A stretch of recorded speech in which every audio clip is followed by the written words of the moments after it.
बीच में। Good morning. आज अपन 10 science के अंदर लास्ट अपन ने डिस्कस कर लिया था, ग्रसनी के बारे में पढ़ रहे थे अपन कि ग्रसनी है, ग्रसनी की बात कर रहे थे अपन कि जो आपकी ग्रसनी है इसमें अपने पढ़ा था कि ये पेशीय संरचना है और नासिका गुहा के पृष्ठ भाग से आहार नली के ऊपरी भाग तक फैली होती है।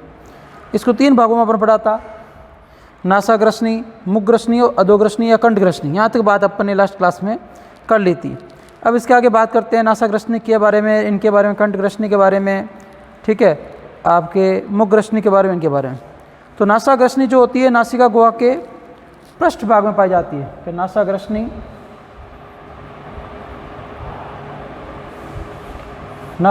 जो होती है आपके नासा गुहा के पृष्ठ भाग, पृष्ठ मतलब ऊपर की तरफ जो भाग होता है, नीचे होता है उसे अधर भाग, ऊपर की तरफ होता है उसे पृष्ठ भाग, यहाँ पे ये पाई जाती है। और ये ग्रसनी का क्या है, प्रथम भाग है। नासाग्रसनी क्या है, ग्रसनी का प्रथम भाग है, ग्रसनी का प्रथम भाग है, ठीक है साहब। अब आप आगे देखिए कि नासा गुहा जो है आपके नासाग्रसनी नासिका गुहा के पृष्ठ भाग में पाई जाती है और ग्रसनी का प्रथम भाग है। वायु क्या जो होती है अपने श्वसन क्रिया में जो आती है, वायु नासिका गुहा से गुजरने के पश्चात आपके कहाँ जाती है, नासाग्रसनी से होती हुई, कि वायु जो आती है, जो ऑक्सीजन युक्त वायु होती है, जो वायु आती है आपके, ठीक है, ये क्या करती है, वायु नासिका गुहा से, नासिका गुहा में आती है और नासिका गुहा से ये जो वायु है आपके नासाग्रसनी में जाती है और नासाग्रसनी से ये जो वायु है आपके मुखग्रसनी में आती है, मुखग्रसनी के अंदर आती है। कहने का मतलब जो वायु आएगी सबसे पहले नासिका गुहा, नाक के 2 छिद्र होते हैं, इसके अंदर वाली जो गुहा होती है वहाँ पे, फिर अंदर की नासाग्रसनी में, फिर मुखग्रसनी में जाती है और मुखग्रसनी में चली जाती है। फिर ये क्या करती है, मुख से जो ली गई श्वास है ये सीधे मुखग्रसनी में प्रवेश करती है। कि जो मुख से श्वास ली जाती है मान लीजिए, वो भी कहाँ सीधी प्रवेश करती है, देखो, एक तो आपके नाक के द्वारा आएगी वायु, तो नासिका गुहा, नासाग्रसनी, फिर मुखग्रसनी। यदि आप मुख के द्वारा श्वास ले रहे हैं, ठीक है, मुख के द्वारा श्वास या मुख के द्वारा वायु ले रहे हैं, तो ये मुख के द्वारा कहाँ जाएगी, सीधी मुखग्रसनी में जाएगी। अब क्या होती है कि मुखग्रसनी से जो वायु होती है वो कहाँ प्रवेश करती है, कंठग्रसनी से। देखो कि जो मुखग्रसनी में वायु पहुँच गई, मुखग्रसनी में वायु पहुँचने के बाद कहाँ जाती है, आपके कंठग्रसनी से होते हुए, कि भाई कंठग्रसनी से कहाँ जाती है आपके वायु, ये जाती है आपके एपिग्लोटिस के पास, एपिग्लोटिस, यह ऐसे कहा जाता है आपके घाटी ढक्कन।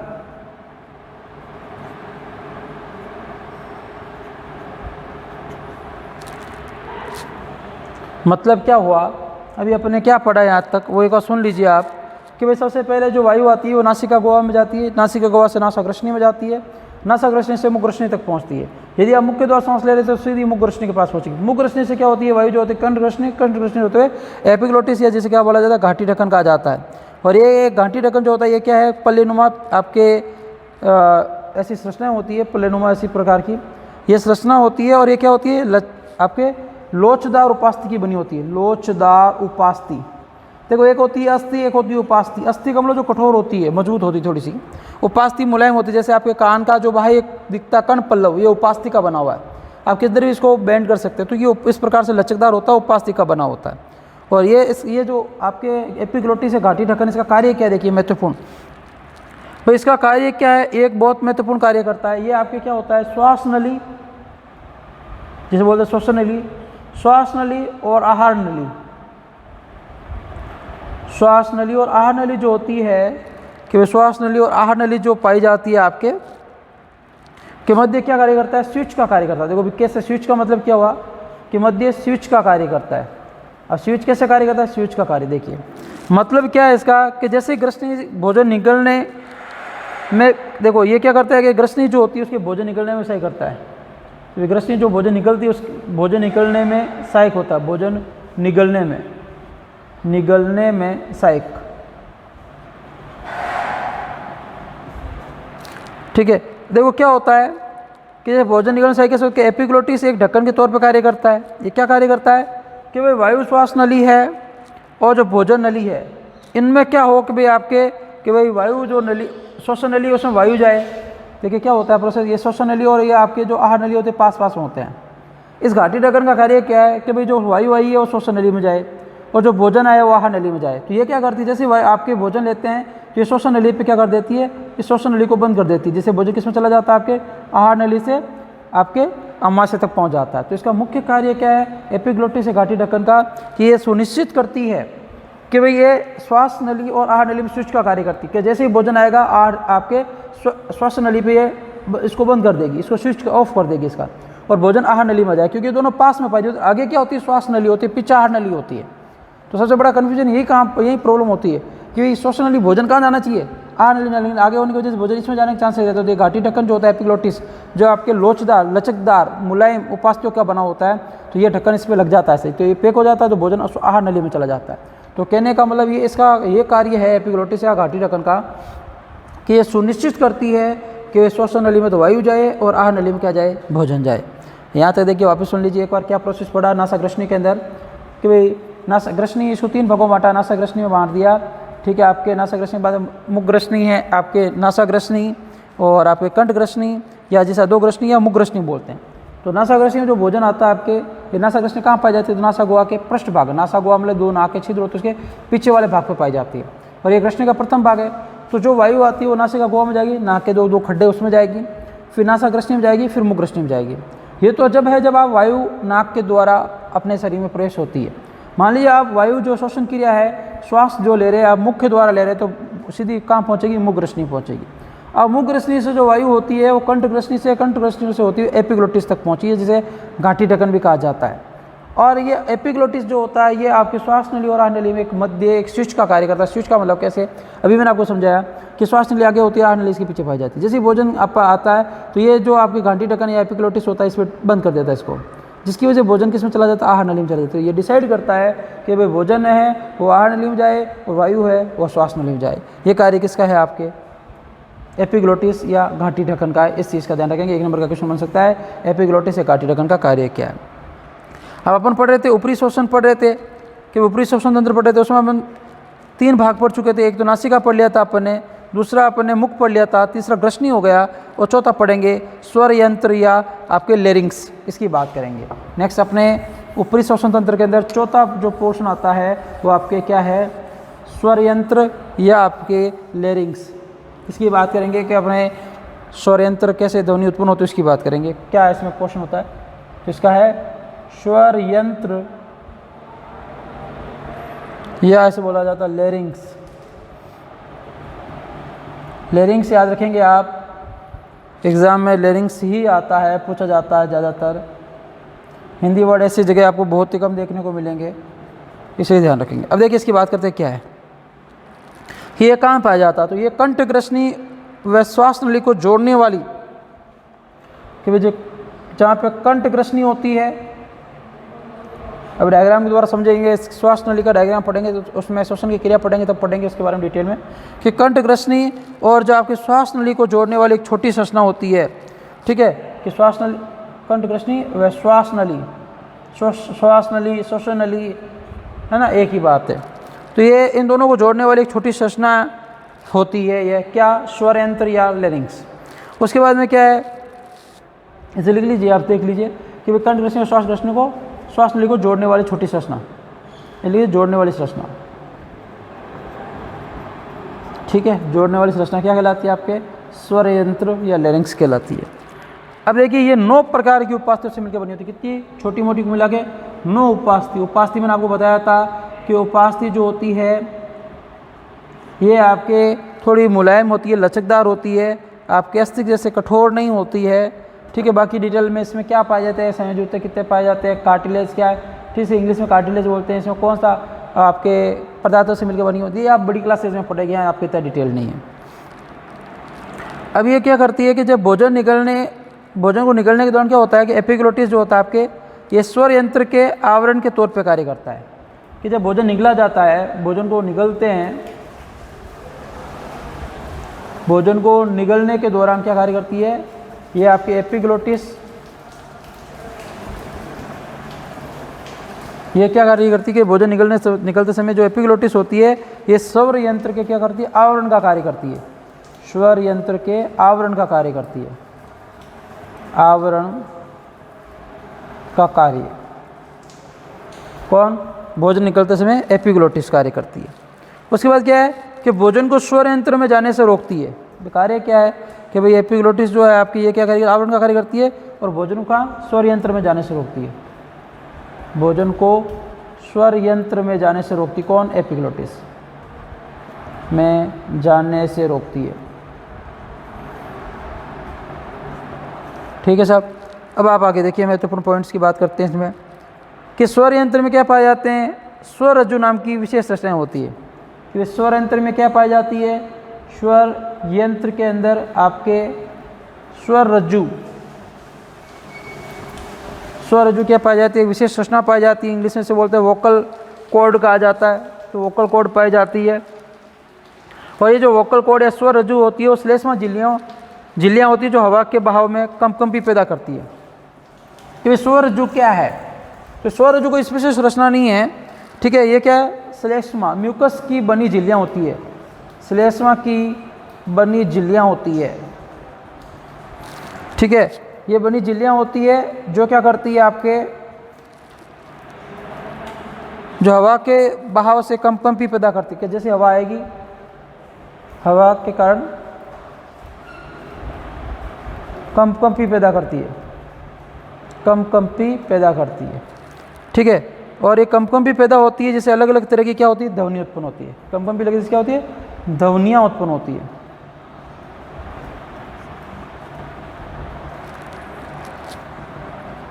देखिए सिंपल सा है, स्वर यंत्र के बारे में कैसे ध्वनि उत्पन्न होती है, क्या कारण है उसकी बात करते हैं। वापस सुनिए आप कि स्वर यंत्र या लैरिंक्स जो होता है आपके कंठग्रसनी और श्वास नली को जोड़ने वाली एक संरचना है।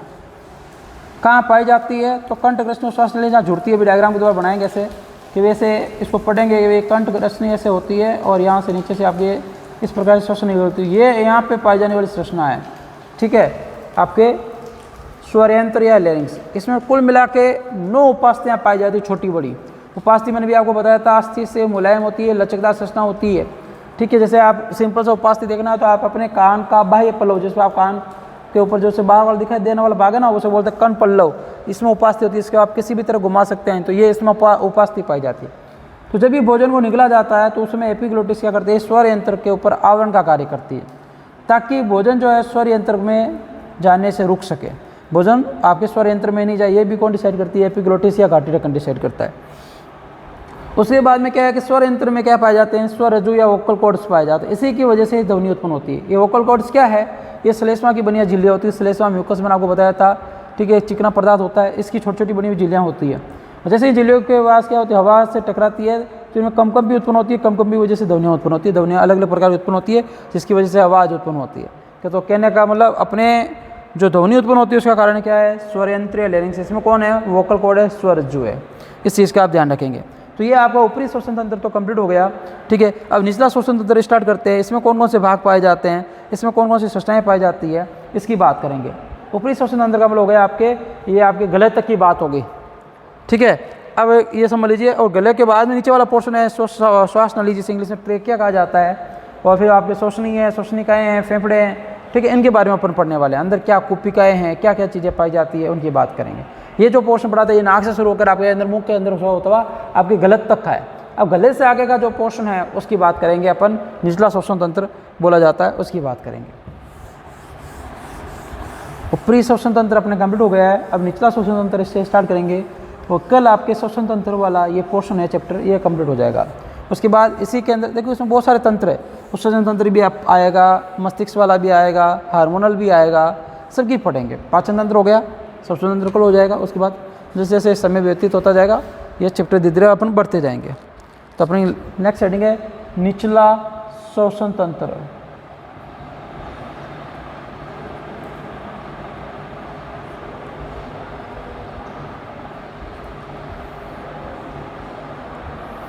ठीक है। अब निचला जो श्वसन तंत्र है, इसी में बात करते हैं कि भाई निचले श्वसन तंत्र मुख्यतः क्या आती है, श्वास नली आती है, फिर श्वसनी आएगी। देखिए क्या क्या पढ़ेंगे इसके बारे में वो आप एक बार देख लीजिए, मैं लिख देता हूँ। तो अपन पढ़ेंगे श्वास नली के बारे में, श्वास नली। उसके बाद अपन इसमें पढ़ने वाले हैं श्वसनी, या इंग्लिश में बोला जाता है ब्रोंकाई।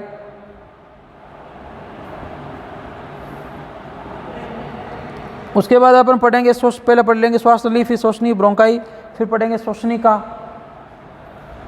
श्वसनिका। ठीक है, इसको इंग्लिश में बोलते हैं ब्रोंक्यूल, ब्रोंक्यूल। आप इंग्लिश वर्ड जरूर याद रखेंगे जो मैं लिख रहा हूँ, कम से कम, ज़्यादा नहीं तो। उसके बाद अपन पढ़ेंगे कुपिका और लास्ट में पढ़ेंगे फेफड़े, कुपिका और लास्ट में पढ़ेंगे फेफड़े। इनके कार्य, इनकी संरचना, इनके बारे में बातें करेंगे। ठीक है, तो सबसे पहले पढ़ेंगे श्वसन नली, फिर श्वसनी जिसे इंग्लिश में ब्रोंकाई, श्वास नली को इंग्लिश में ट्रेकिया बोलते हैं। ठीक है, श्वसनिका या आपके ब्रोंक्यूल कहा जाता है। ठीक है, ये इन चीज़ों के बारे में अपन डिटेल में पढ़ने वाले हैं। ठीक है, और आपके यही क्या है, महत्वपूर्ण सूचनाएं हैं। और कुपिका एल्वोलाई बोला जाता है, फेफड़े को लंग्स बोला जाता है, आप जानते ही हैं। ठीक है, अब शुरू करते हैं श्वास नली से, ट्रेकिया से। क्योंकि आपके श्वास नली जो होती है, इसका देखो अपन डायग्राम भी बनाएंगे पूरा पढ़ने के बाद, जितना हो सके सभी चीज़ों को कवर करेंगे ताकि आपको अच्छे से समझ में आ जाए। श्वास नली जो है इंग्लिश में कहा जाता है ट्रेकिया, आप इंग्लिश वर्ड याद रखेंगे ट्रेकिया। ये करीब कितनी इंच लंबी होती है, तो 5 इंच लंबी नली है। तो श्वास नली की शुरुआत करते हैं। सबसे पहले इंग्लिश में से याद कर लीजिए आप, ट्रेकिया। तो ये करीब कितनी, 5 इंच लंबी नली नुमा संरचना है, लंबी नलिका, ऐसे लिख लीजिए आप।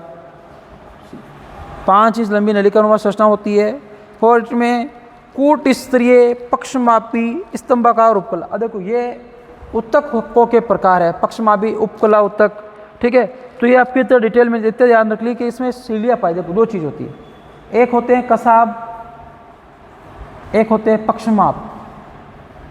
ये अपने बालनुमा संरचनाएं होती हैं। इन दोनों में फ़र्क क्या है कसाब और पक्षमाप में, कि कसाब जो होता है और आपके एक पक्षमाप होता है। ठीक है, पक्षमाप और कसाब। पक्षमाप को कहा जाता है आपके सीलिया। ठीक है, ये क्या होते हैं, बहुत छोटे होते हैं, छोटे छोटे पाए जाते हैं, ऐसे ऐसे, जैसे मान लीजिए बनाए इतने। और जो कसाब होते हैं, ठीक है, तो ये कसाब को इंग्लिश में बोला जाता है फ्लेजेला, इसे सीलिया, इसे बोला जाता है फ्लेजेला और फ्लेजेला। ये जो होते हैं आकार में, लंबाई में थोड़े बड़े होते हैं। ये कैसे पाए जाते हैं, ऐसे, ये होते हैं दोनों ही रोम नुमा बाल में। अब इनकी गति क्या है इतना डिटेल में है नहीं, मैं आपको बता देता नहीं। तो ये किस प्रकार की गति करता है, ये किस प्रकार करता है, संख्या में कम होते हैं, संख्या में ज़्यादा होते हैं। ठीक है, इसका एग्जाम्पल आपके क्या है, यूग्लिना आप याद रख लीजिए एग्जाम्पल। ठीक है, इसका आप एग्जाम्पल याद रख लीजिए, पैरामीशियम याद रख लीजिए। पैरामीशियम की तो संरचना आपने पढ़ी होगी। तो पैरामीशियम कुछ इस प्रकार का होता है आपके, उसके पूरे शरीर से पाए जाते हैं। तो ये क्या छोटे छोटी संरचनाएं पाई जाती। तो इनमें क्या है, ये पाए जाते हैं कूट स्तरीय, वेल डेवलप नहीं होते, थोड़े बहुत पाए जाते हैं। इसलिए इन्हें क्या कहा गया है कि भाई इनमें कूट स्तरीय पक्षमापी स्तंभाकार उपकला उत्तक पाया जाता है। ठीक है, लिख लेते हैं। कूट का मतलब होता है झूठा, कूट स्तरीय स्तंभी, कूट स्तरीय पक्षमापी स्तंभाकार उत्तक पाया जाता है, स्तंभाकार उपकला उत्तक। अब आप इनके उपकला उत्तक के इनके बारे में आप ना बड़ी क्लासेज में पढ़ेंगे, 11th क्लास में पढ़ेंगे। ठीक है, एनिमल टिश्यू पढ़ेंगे, उसमें पढ़ेंगे इसके बारे में। तो अपने इतना ही है तो ध्यान। और इसमें क्या होता है कि जो आपकी श्वास नली होती है, इसमें सी आकार के उपास्थि के छिले पाए जाते हैं। किस आकार के, सी आकार के उपास्थि के छिले, मतलब थोड़े मुलायम होते हैं। आप गले पे हाथ रख के अपने गर्दन के नीचे ऐसे टच कीजिए, आपको महसूस हो जाएगा कि कुछ ना कुछ बीच में सुबार बने हुए हैं। इनको आप दबाओगे थोड़ा हल्का सा प्रेस भी हो जाता है। तो सी कभी डायग्राम बनाऊंगा मैं लास्ट में, तो जरूर बताऊंगा आपको, वापस ये पॉइंट डिस्कस करूंगा इसके बारे में कि जैसे अपन श्वास नली बनाएंगे तो उसमें ऐसे इस प्रकार की संरचनाएं पाई जाती है कि इस प्रकार से। तो ये सी आकार के छल्ले पाए जाते हैं। आप महसूस भी कर सकते हैं, अपनी गर्दन है इसमें टच करोगे महसूस कर सकते हैं। तो सी आकार के क्या पाए जाते हैं, इसमें उपास्थि के छल्ले पाए जाते हैं। उपास्थि थोड़े मुलायम होते हैं इसलिए। उपास्थि के हड्डियों के नहीं बने होते, मजबूत नहीं होते थे। ठीक है, उसकी भी बात करें कि ये छले श्वास नली को आपस में चिपकने से रोकते। मान लीजिए वायु का वेग दाब कम हो गया तो ये आपस में चिपके नहीं है, श्वास नली ये वाली भित्ति चिपक नहीं, ये चिपक जाएगी, श्वसन क्रिया बंद हो जाएगी और बढ़ने के चांस। तो ये क्या करती है, दोनों भित्तियों को चिपकने से रोकती है। ठीक है, तो इसका कार्य क्या हो गया आपके कि जो छल्ले होते हैं श्वास नली को आपस में चिपकने से रोकते हैं, ये श्वास नली को चिपकने से रोकते हैं, श्वास नली को आपस में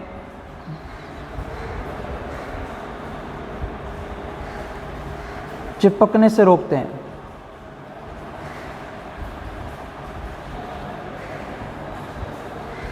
आपस में चिपकने से रोकते हैं। अब देखिए इसकी बात करते हैं महत्वपूर्ण कि सदैव खुले रहते हैं, श्वास नली सदैव क्या रहते हैं आपकी खुली रहती है। और श्वास नली जो होती है आपको स्वर यंत्र को आगे ब्रोंकाई श्वसनी से मिलती है तथा श्वास को गर्दन से वक्ष तक पहुँचता। देखो क्या है कि भाई श्वास नली जो है ये आगे जाके किस में बटेगी, श्वसनी में बटेगी। जैसे ये श्वास नली ऐसे ये फेफड़ों में जाएगी, फिर आगे किस में जाएगी, ये श्वसनी, इसे क्या कहेंगे, श्वसनी कहेंगे। अभी डायग्राम बनाऊँ तो और आगे डिटेल में बताऊँगा। तो ये क्या करते स्वर यंत्र को ब्रोंकाई, कि भाई आपको बताया था कि स्वर यंत्र जो है आपके श्वास नली और आपके कंठ ग्रसनी को जोड़ने का कार्य करता है। तो ये आपके क्या करती है कि श्वास नली जो होती है स्वर यंत्र को आगे किससे जोड़ती है, ब्रोंकाई या आपके श्वसनी से जोड़ती है। ब्रोंकाई या श्वसनी के एक ही बात है, से जोड़ती है। ठीक है, इसके बाद में क्या, और ये क्या करती है कि जो श्वास को क्या करती है, गर्दन से वक्ष स्थल तक पहुंचाती है। वक्ष मतलब होता है जिसे अपन बोलते हैं छाती। ठीक है, तो ये क्या करती है, जो आपकी श्वास जो होती है उसको गर्दन से कहाँ पहुंचाएगी, वक्ष स्थल तक पहुंचाती है। एक होती है वक्ष गुहा, एक होती है उदर गुहा। वक्ष गुहा को बोलते हैं अपन कलेजा, उदर गुहा को बोलते हैं पेट। जो पेट वाला पोर्शन उसके जस्ट ऊपर जो आपके हड्डी नुमा से उरोस्ती पाई जाती है, वहाँ पोर्शन जो होता है उसे बोला जाता है वक्ष स्थल। यहाँ तक पहुँचाने का कार्य किसका है, ये श्वास नली का होता है। वक्ष गुहा में पहुँचे श्वास नली जो होती है वो दाहिनी और बाईं दो भागों में बढ़ जाती है। कि जैसे वक्ष ये हमारी ये श्वसनी, ये वक्ष गुहा आ गई तो ये आपके दाईं और बाईं दो भागों में बढ़ जाती है। ये क्या करती है आपके श्वास नली, ये जो श्वास नली थी ये वाली श्वसन नली के हैं, श्वास नली के हैं, एक ही बात है या श्वास। ठीक है, तो ये श्वास नली ये आगे क्या करती है आपके, ये बायां भाग हो जाएगा इधर, और इधर क्या होता है ये दायां भाग, ये दो भागों में क्या हो जाती है, बंट जाती है। ठीक है, महत्वपूर्ण बात ये होगी। और कहाँ प्रवेश करती है, फेफड़ों में। और यहाँ क्या होते हैं ऐसे फेफड़े होते, कल डायग्राम बनाया था, तो ये फेफड़ों में, ये फेफड़े हो गए, फेफड़ों में क्या हो जाती है आपके प्रविष्ट हो जाती है। इन शाखाओं को क्या कहते हैं, इन शाखाओं को जो ऐसे प्रवेश की ये वालों, ये क्या कहलाएगी आपके, इसको क्या कहते हैं, प्राथमिक श्वसनी कहा जाता है। प्राथमिक श्वसनी, ये भी प्राथमिक श्वसनी, ये भी प्राथमिक श्वसनी। ठीक है, और श्वास नली में क्या होता है आपके उपस्थित जो उपकला होती है वो क्या करती है, श्लेष्मा का निर्माण करती है, जो श्वास के साथ आने वाले वायु को शुद्ध कर फेफड़ों में अग्रेषित करती है। कि भाई यहाँ पे श्वास नली में क्या पाई जाती है, श्लेष्मा पाई जाती है। क्या पाई जाती है यहाँ पे, श्लेष्मा पाई जाती है। अब मान लीजिए अपने जो वायु आ रही है नाक के द्वारा, तो मान लीजिए नासा गुहा के अंदर रोम पाए जाते हैं, श्लेष्मा पाए, वहाँ से भी मान लीजिए कोई आपके कण आ जाते हैं, तो यहाँ श्वास नली में ये जो श्लेष्मा ये क्या कर देती है, इनको यहीं पे रोक लेती है। और सीलिया जो यहाँ पे पाए जाते हैं ऐसे छोटे छोटे कूट स्तरीय वेल डेवलप नहीं होते, सीलिया पक्षमा जो होते हैं, ये क्या करते हैं, इस कणों को वापस भेज देते हैं। आपको देखना छींक जो आती है, ठीक है, छींक जब आती है तब उनको महसूस हो जाता है अंदर गुदगुदी से चलने लग जाती है। तो छींक का मतलब ये है कि एक रिफ्लेक्शन क्रिया है कि जब भी आपके शरीर में कोई अनावश्यक पदार्थ आ जाते हैं, ठीक है, तो उनको बाहर निकालने में मदद करते हैं। उसमें बाल में ये ऐसे हिलने लग जाते हैं और एक दाब बनता है जिसे वो बाहर निकाल लेते हैं। तो ये वायु को शुद्ध करने का भी कार्य करते हैं। और कण मान लीजिए तो इनके श्लेष्मा चिपक जाएंगे, ये जो सीलिया होते हैं इनको बाहर निकाल देंगे। तो ये आपके श्वास नली का क्या है, मुख्य कार्य। कहने का मतलब ये वायु को शुद्ध करके फेफड़ों में भेजने का कार्य करती है। क्या करती है कि वायु को शुद्ध कर फेफड़ों में भेजती है। इस चीज़ का ध्यान रखेंगे, ये कार्य यहाँ तक हो। अब इनके बारे में पढ़ेंगे आगे, श्वसनी के बारे में पढ़ेंगे, श्वसनिका के बारे में पढ़ेंगे, इनके आगे पढ़ेंगे। अब देखिए आप वापस एक बार इसको रिपीट करते हैं, क्या चीज़ है क्या नहीं है, इसकी महत्वपूर्ण बात करते हैं। ये क्या है संरचना, ठीक है, ये क्या है, इनकी बात करेंगे। देखिए सुनिए आप कि श्वास नली जो है आपके, ये श्वसनी अपन निचला श्वसन तंत्र, इसमें श्वास नली के बारे में पढ़ेंगे, श्वसनी ब्रोंकाई के बारे में पढ़ेंगे, श्वसनिका, ब्रोंक्यूल, पुपिका और फेफड़ों के बारे में पढ़ेंगे। तो अपने श्वास नली सबसे पहले स्टार्ट किया, ट्रेकिया। ये 5 इंच लंबी, सेंटीमीटर नहीं 5 इंच लंबी, ध्यान रखना, 5 इंच लंबी नलिका है और ये कूट स्तरीय पक्षमापी स्तंभाकार उपकला की बनी होती है। और आपके जो श्वसनी होती है इसमें सी आकार के उपास्थिक छल्ले पाए जाते हैं, ऐसे मैंने बनाए थे, ये इस प्रकार के छल्ले पाए जाते हैं इस प्रकार से, ठीक है। इनका कार्य क्या है कि श्वास नली की जो है इनको ये श्वास नली है इनको चिपकने से रोकती है। कभी कभी वायु का वेग कम हो जाता है, दाब कम हो जाता है तो ये आपस में चिपक सकती है, तो उसको चिपकने से रोकती है। उसके बाद पढ़ा कि भाई आपके ये जो श्वसनी होती है, आपके श्वास नली जो होती है आपके, ये क्या करते हैं, हमेशा सदैव खुली रहती है। और श्वास नली जो होती है स्वर यंत्र को, ठीक है, यहाँ ऊपर स्वर यंत्र पाए, स्वर यंत्र को कहाँ पहुँचाती है, जोड़ती है, श्वसनी से जोड़ती है। और श्वास नली जो होती है आपके, ये आपके क्या होती है, गर्दन से वक्ष स्थल तक जुड़ी होती है, कि श्वास नली जो होती है वो आपकी गर्दन से वक्ष स्थल तक वायु को पहुँचाने का कार्य करती है। उसके बाद आपने पढ़ा कि जो वक्ष गुहा में पहुँचकर ये श्वसनी क्या होती है, दाईं और बाईं श्वसनिका में बढ़ जाती है। श्वसनी ये होगी, ये बाईं और ये दाईं, दो श्वसनिकाओं में क्या हो जाती है, आपके बंट जाती है। और बाईं और दाईं श्वसनिका में बंट जाती है। उसके बाद आपने पढ़ा कि इसमें क्या होता है कि आगे जाके प्राथमिक श्वसनी, इसे बोलते हैं प्राथमिक श्वसनी, इसको भी प्राथमिक श्वसनी, इसमें विभाजित हो जाती है। और श्वास नली में जो आपकी उपकला और श्लेष्मा पाई जाती है, क्या करती है, वायु को शुद्ध करने का कार्य करती है, ठीक है। और शुद्ध वायु ही कहाँ पहुँचती है, आपके फेफड़ों में पहुँचती है। तो इस प्रकार से ये क्या कार्य होती है, आपके जो श्वसनी होती है वो आपके श्वास नली होती है, वो वायु को शुद्ध करके फेफड़ों तक पहुंचाने का कार्य करती है। अब है श्वसनी ब्रोंकाई, ठीक है, इसको अपन क्या है, इनके बारे में अपन नेक्स्ट क्लास में पढ़ेंगे। आज के लिए इतना ही, थैंक यू।